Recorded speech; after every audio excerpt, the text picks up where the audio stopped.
Hello there. I'm happy that you clicked on this video. Maybe you're a little bit like me and you wonder if your work as an academic has really an impact and if it changed the society in some way to the better. In this episode, I talk with Rohit Verma how he changed his daily life by going to Vietnam and improving the university landscape there. We talked about the different challenges he faced during such a journey and what you can do as a service researcher to make an impact. So without further ado, let's start the show.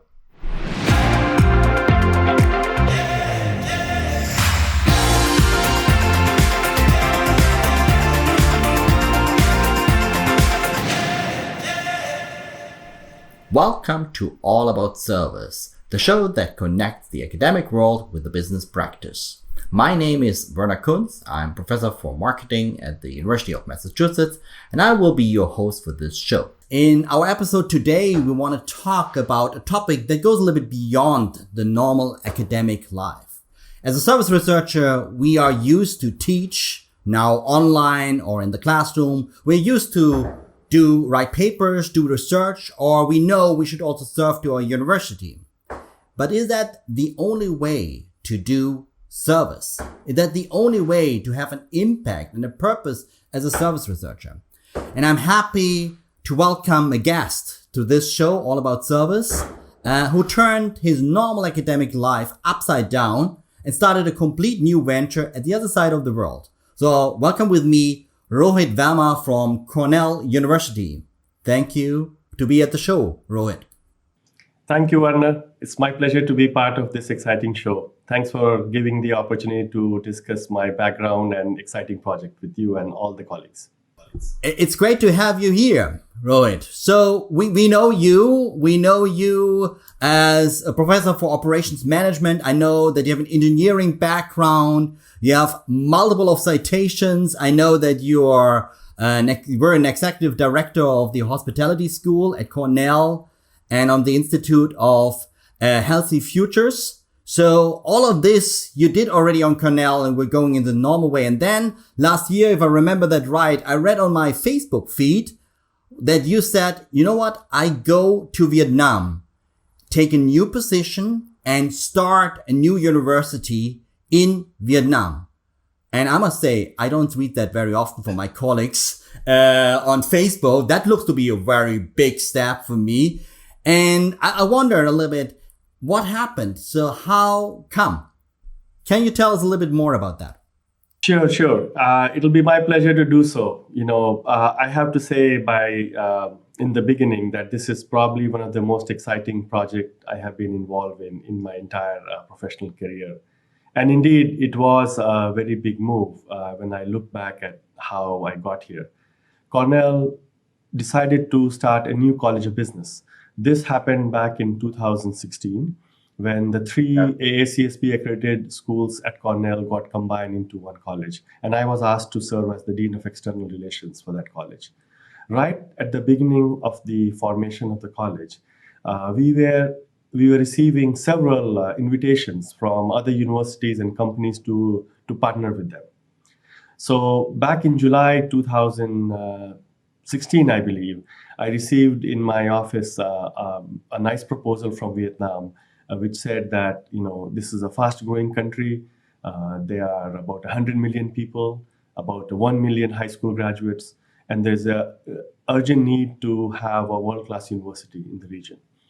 And the largest conglomerate from Vietnam, called VinGroup, has essentially partnered with the government to help create this university. The government was willing to give the land, give all the flexibility in getting approval for setting up the university and its degree programs. And VinGroup had generously offered its support to help build the campus, give generous funding for at least the first 10 years of operations, scholarships, etc. However, they needed an academic partner. And when the proposal came to Cornell, it looked such a good fit to me personally. But as we both know, university is not built on an individual. It's a collective decision. And so when the proposal came, we had several meetings with our faculty in the College of Business, all its three schools, also across Cornell. And over a course of, I would say, next 12 months or so, we had several deliberations. Myself and other members from Cornell came and visited Hanoi. And it seemed like an amazing opportunity for both sides to extend Cornell's vision of um, what we call public engagement worldwide, and any person in study worldwide. And so therefore we got engaged in this. Why did it look to you? You said already a lot of other universities coming on a regular basis and contacting Cornell. So why is that for you? Was that for you a more interesting opportunity or an idea? What did you saw in this kind of project? Sure. So, typically when universities used to approach Cornell at that time when I was in this role, had a very similar type of ask. Some universities wanted to do dual degree programs. Some universities wanted to have programs where a student will start at their campus for a couple of years and then move to Cornell for maybe 2 years, etc. Those partnerships were really built around 1 or 2 degree programs. Or sometimes they were built around a non-degree executive education or online training, etc. There were no projects which were to the scale and scope of Win University. This was a once-in-a-lifetime opportunity to create a university which will fundamentally change the landscape of higher education in this country. And Vietnam and United States have a very emotional bond, as we both know. First, due to the conflict years, but then beyond that, there are so many Vietnamese nationals who are based in the United States, they are studying in the United States, and many of them have a strong desire to come back to Vietnam. In fact, many U.S. nationals who have seen the development of the two countries from conflict days to now strategic partner in many sense, also wanted to see more collaboration between the two. So when this opportunity came to Cornell, this was the first time any major project from Vietnam was introduced to Cornell. This looked quite exciting to everybody, and including myself. And Werner, I had never been to Vietnam before this. And so this for me was a completely new frontier, if you will. You already started to say that this is very special for Vietnam. Can you a little bit elaborate on that? Why is it so significant for Hanoi, or what that actually means it for your Vietnamese partners? You had pretty lot of conversations about that. Sure. It's special for Vietnam for several reasons.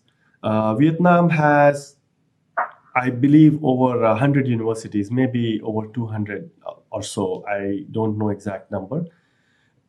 Some of these universities are actually quite good. Some of them have exceptional researchers.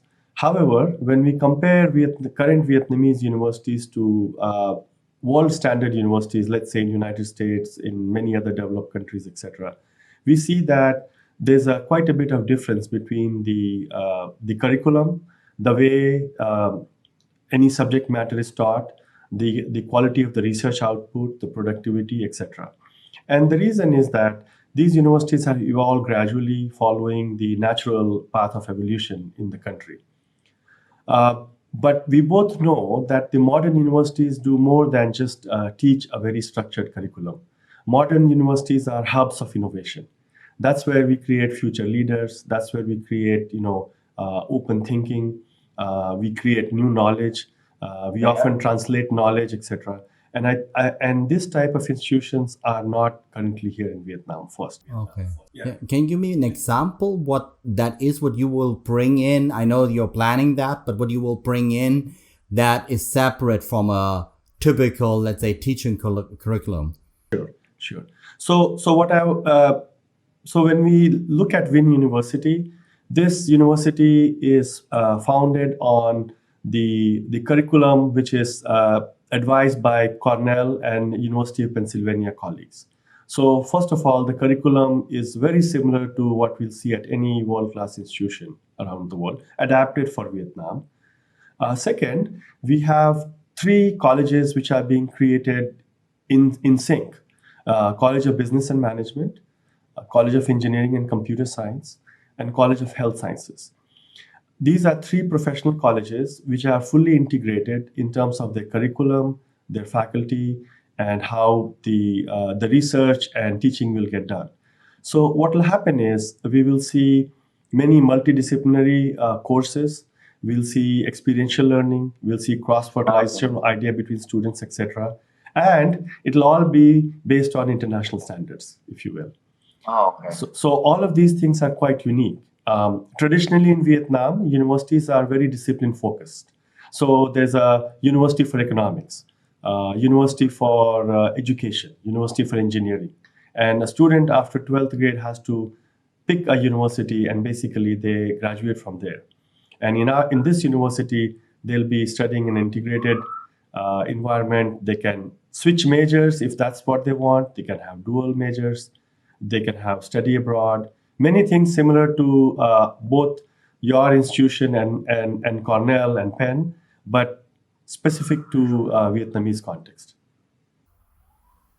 So you need to tell us a little bit when you think about that. This university, I don't know, you need to tell us when you start, but you're just starting next fall with the first cohort of students. And before that, so many things needs to be planned. So how on earth do you start a university from scratch? So what are your learnings? What is a guideline that you would give other people? What are the different steps that you need to go through? Yeah, to start with, we need strong leadership from individuals who want the university to be created. And I think that's what we were fortunate to have. VinGroup and VinGroup's chairman, Mr. Vuong, he grew up after the conflict years in Vietnam, and he had a chance to go study in the Soviet Union.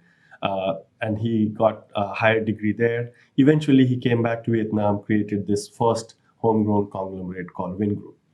And now himself and other members of his senior leadership team, they wanted to create this university as a philanthropic activity to basically create future leaders for the country. So you need somebody like that, somebody who's willing to provide resources, who have a strong commitment towards creating the university first. Second, we need very strong support from the government and Ministry of Education or its equivalent, because we realize that to start a university requires many, many levels of approvals.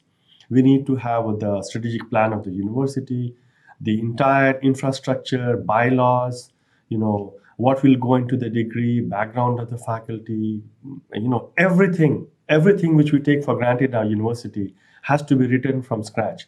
And since universities are public institutions, regardless of who funds it, in the end, we need approval from the government body. So that was the second thing, which was really important. And both of these happened prior to Cornell faculty getting involved in the project. And then, of course, we need the space. And, so this is a new city being developed right outside Hanoi. This is called Vinhomes Ocean Park. This is about 10 square kilometer area. In this 10 square kilometer area, 1 square kilometer was already designated for an institution for higher learning, which was given to create Vin University. So these are essential fundamental component. But then to create university, we need more than that. We need people who are willing to help create the academic programs. So right from the early days at Cornell, we decided that this is not going to be an individual project just in the Office of External Relations at College of Business. We created a project team. We had faculty members from computer science, engineering, from business, 2-3 different fields of business, become core members of the team. That became the steering committee. And this particular group essentially got involved in a 2.5-year long process where they visited Hanoi, myself included, many times, maybe 10 or 12 times over the course of 2 years. And throughout the process, we also had to start thinking ahead. We had to think about a 5-year plan, 10-year plan, 20, 50-year plan, because a university can take many different paths. This university wants to be known as one of the 50 under 50 university. So there's a rating called top 50 university in the world which are 50 years or younger. So to get into that list essentially means that you have to follow a certain trajectory over the course of next 40 years. So we started from that long-term goal and then slowly backtracking saying, to get there, what do you need in 10 years, 20 years, 30 years? And then what do you need in year 1, year 2, year 3? That created the framework for the type of faculty we want to have, the curriculum, the facilities design, and so on. So I'm interested in the problems. What was the biggest hurdle when you think about these different steps? What do you remember? Wow, that was a really big nut to crack. There are several. There are several challenges for a project in this magnitude. I think the biggest one probably is the differences in culture, right? And there are many different cultural issues we have to think about. So first is the difference between world-class steady-state universities such as your and Cornell and Penn. These institutions were created, many years ago. All infrastructure is in place. We as faculty members there are used to certain way of doing things, etc. We're also used to much higher level of funding, guaranteed support from tuitions, endowment, the government. And on the other side, this university is being created by a large conglomerate, which has been growing very fast. They are very goal-oriented, results-oriented, and they have been creating new companies almost on a routine basis every few months. So there's a difference in culture between the two, the way the individuals in two institutions operate. Second, there's a cultural difference between the Western style of working and the Vietnamese style of working. Of course, there's a language differences. So in the early stages, the biggest challenge was how do we make sure that we can continue to work in a positive way, making sure that we are true to all the stakeholders from their point of view. And it took a while for everybody to get used to each other, get the trust built, and being able to collaborate in a most effective way. I remember in the early days, we used to have meetings which were very long, and sometimes it appeared that we had to, both sides had to repeat same thing many times before we would understand each other. But I think very quickly we overcome that. That was first big challenge. People issues are always, I think, the biggest hurdle, in my opinion. That's where being a service researcher actually helps, because we study that as our domain. And I think if you can solve people issues, then everything else is much easier.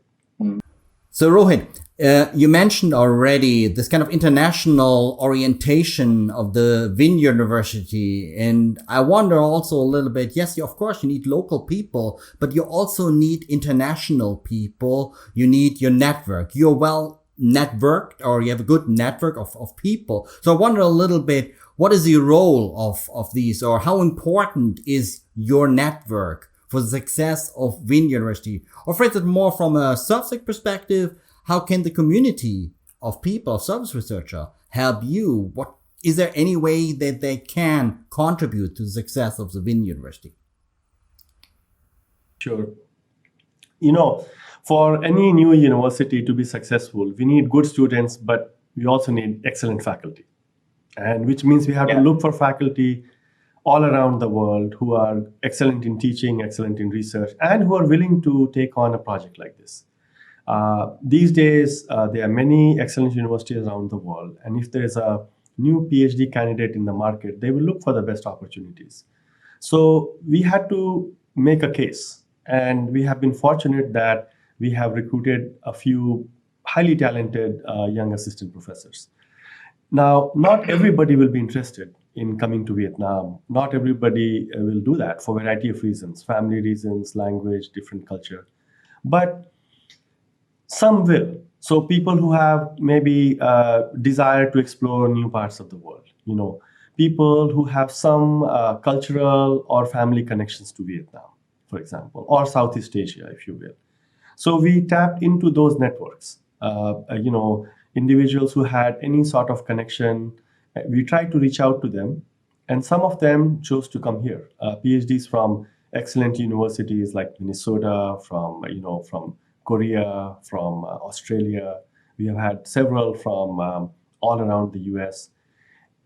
So this is for the entry level. We also try to recruit mid-career and senior level faculty from around the world, and that is a little harder because typically in those individuals who are in those career stages, they have stronger roots to where they are. They may have tenure, they may have family, and it's harder to move. So for senior level, we are trying to recruit people on visiting appointments, perhaps people who can take leave of absence and come here. So, for example, we just recruited Professor Sanmi Choi from Yonsei University in South Korea. She's taking a 3-year leave of absence to serve as the Dean of College of Business and Management. And there are other examples like that. And we are creating opportunities for individuals to come and teach short courses, similar to what Cornell colleagues have done in the past, providing advice. Going forward, we will be looking for many other opportunities like that for individuals. So I think over time, I hope that all my friends and colleagues from service community will think of this opportunity favorably and then spend some time here. It's a wonderful country to visit and excellent university to be part of. Here's my little informational. Yeah, that's good. It's interesting that you say also, it's similar with you. It doesn't mean that you ask for the entire life. Some years, qualified years might be good enough and might be good for both parties in a way. So that's very insightful. And if I can just add a little bit about the service scholar, so if we follow Vietnam as a country, it's going through a rapid development in the last decade. The Vietnam came from a low-income country to now somewhere as a middle-income country. And very soon, it's expected that in next 20 to 30 years, it may be part of the most developed countries in the world. And if you look at the trajectory on how this growth is happening, quite fascinating. Two sectors are growing most rapidly. First is the technology sector. So manufacturing, high-tech equipment, phones, cars, now a lot of medical devices are being manufactured here. On the other side, it's one of the fastest growing service economy in the world.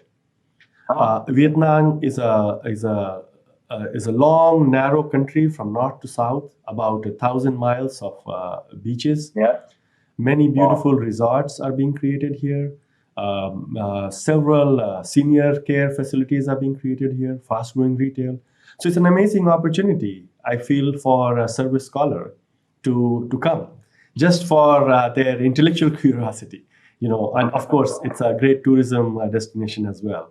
And I think for those reasons, anybody who decides to come here for a sabbatical or Fulbright, etc., will find it quite exciting. So Rohit, you mentioned already the cultural challenges. And that's not only a thing for building a business or going abroad. It's also a personal matter. And so I wonder a little bit, you moved from the United States.